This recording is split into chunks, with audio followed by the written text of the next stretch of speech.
Iram lost Atlantis Sans flight. Government. This is the Shuttle Co pilot of Iram lost Atlantis Sans flight. Good day everyone. On behalf of the shuttle commander Wejhon, I will like to welcome you. Since we're on orbit, so I have time to explain the shuttle mission. Before explain the mission, I want to tell you that at a later time we will send a private plane or a capsule from the Mars shuttle with all the technology needed, so you'll see the lost city or Iram undesignated by the naked eye. But now I will explain in detail on the lost city and people of prophethood it call the people and how they disobeyed God. There are people in various parts of the earth disobeyed God, so punishment and resolve them for their sin and transgression. So please listen to the full story carefully. I'm not at the position of advisor, but to remember the lesson for those who were considered God, I bear witness and told the truth. You are.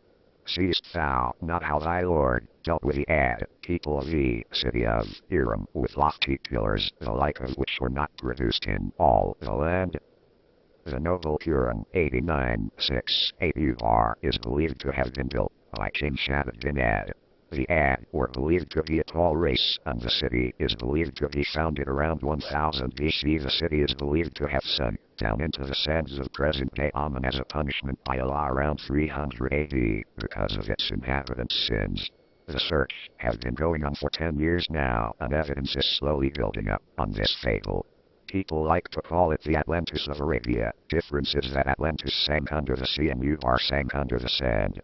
The discovery of Iram made world headlines in 1992. Fabled lost Arabian cities found. Arabian city of legend found. The Atlantis of the sands. Ur was truly legendary, described in the Quran as, seest thou not how thy Lord dealt with the people of the city of Iram with lofty pillars, the like of which were not produced in all the land?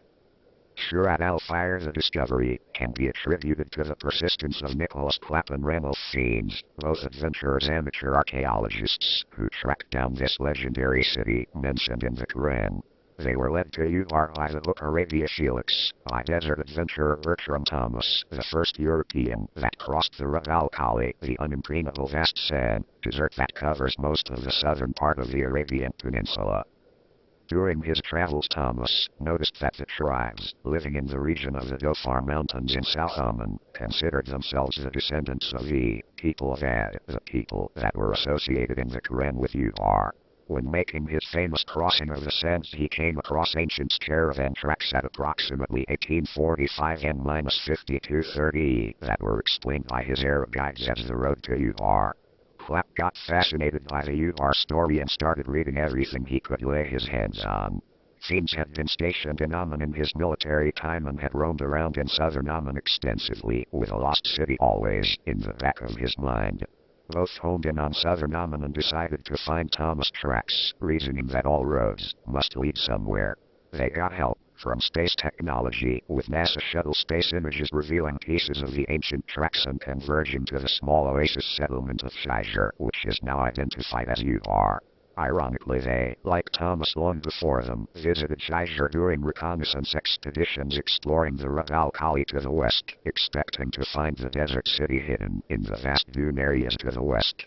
Only after failing to find anything in the sands, Clapp's team realized in 1990 that the unimpressive, ruined fort at Shijr may be older than originally assumed, and that it was actually situated right at the point of convergence of many old caravan tracks.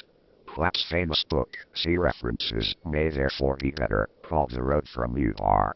For description, see above and NASA website. Notice the modern and ancient tracks converging on Shijr, just left below the center of the images, and from there heading to the northwest into the Rub al-Khali. Excavations at Shijr revealed a sizable walled fortress that had partly collapsed in a large sinkhole. Before collapsing, the sinkhole must have been a large cave partly filled with water and probably with a well on top allowing access to the all-important water. It had clearly collapsed after the fortress was built, taking down almost the full interior space of the fortress and a sizable part of the gate and adjacent walls. Originally the fortress had 8 or more towers, connected by a 2.5 to 3 meters high wall and almost 1 meter thickness, built of local